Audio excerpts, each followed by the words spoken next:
Welcome to Materials and Methods Matter. In this episode we will create a pen and ink illustration of some ginkgo tree leaves. For this illustration I'll be using a 0.3mm or 00 size Koh-I-Noor Rapidograph pen filled with 3085 Ultradraw ink. Starting with our pencil drawing, let's begin inking by outlining the leaves and stems with broken lines as demonstrated.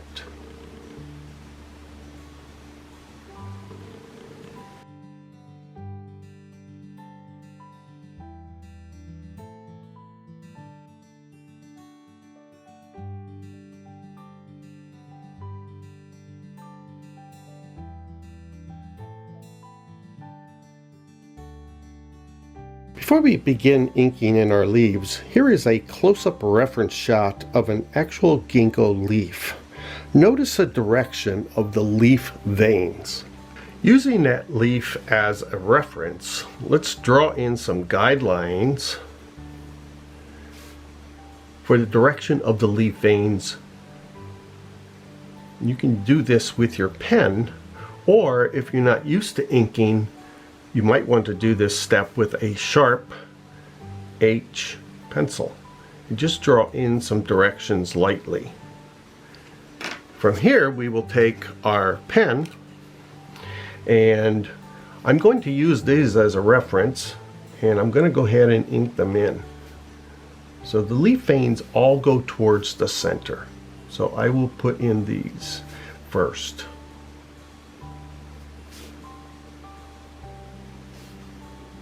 I chose the ginkgo leaf because it's a great exercise in inking lines.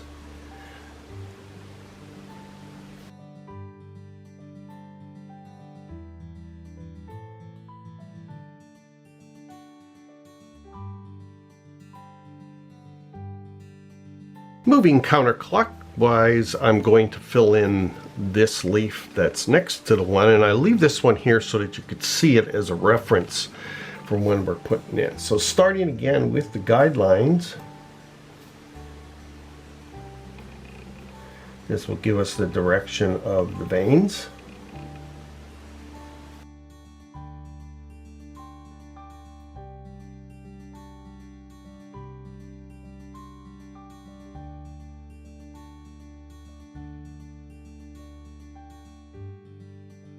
Following the same process, we'll fill in the leaf next to it.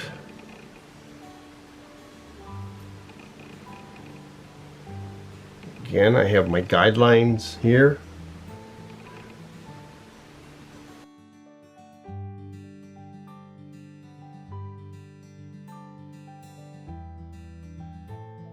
To finish up our leaves, let's fill in this big leaf here and then the small leaf behind it. Again, following the contour lines of the veins that we put in as a reference.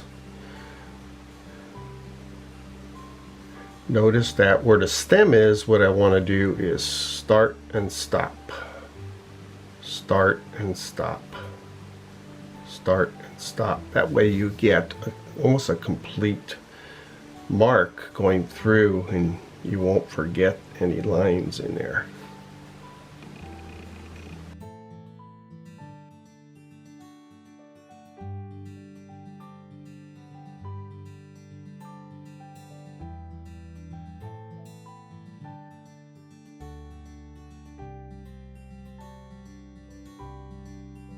For the stem, we want to follow the shape of the stem and use contour lines, as I've already started here, adding in, and of course the shadow areas on the back here, so we want to have those lines closer together.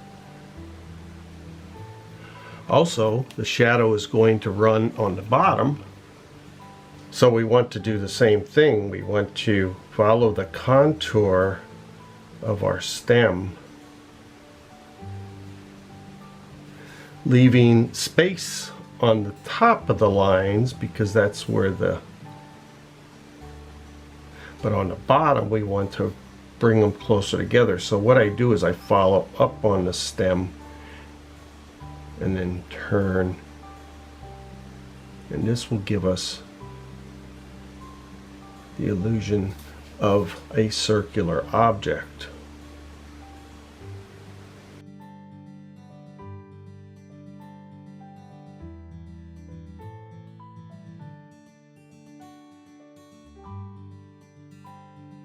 Next, using an inking triangle. An inking triangle allows you to draw a line without the ink going underneath the plastic.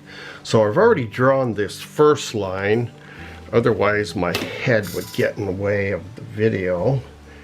And I'm going to draw my next line.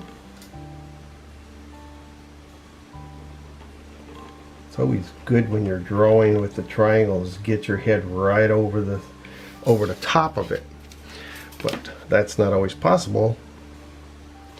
So just be as careful as you can when you're drawing these lines so it matches up. When I draw a frame, I always like to have some of the foliage or the object that I'm working with to extend outside the frame. This gives a kind of a special effect. It's also, this will make a nice greeting card, so you can design your own cards or illustrations. You can add some lettering down here and put Gingko on, as I had done earlier in my first study. But it's always good to look at nature, to go into nature, pick leaves, and draw them. Look at the veins. I find that fascinating because it also helps me develop my technique for pen and ink.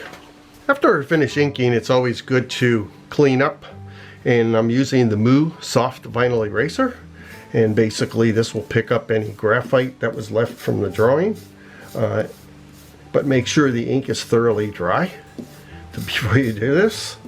And then once we get this cleaned, we can brush it off with our drafting brush, and our illustration is finished.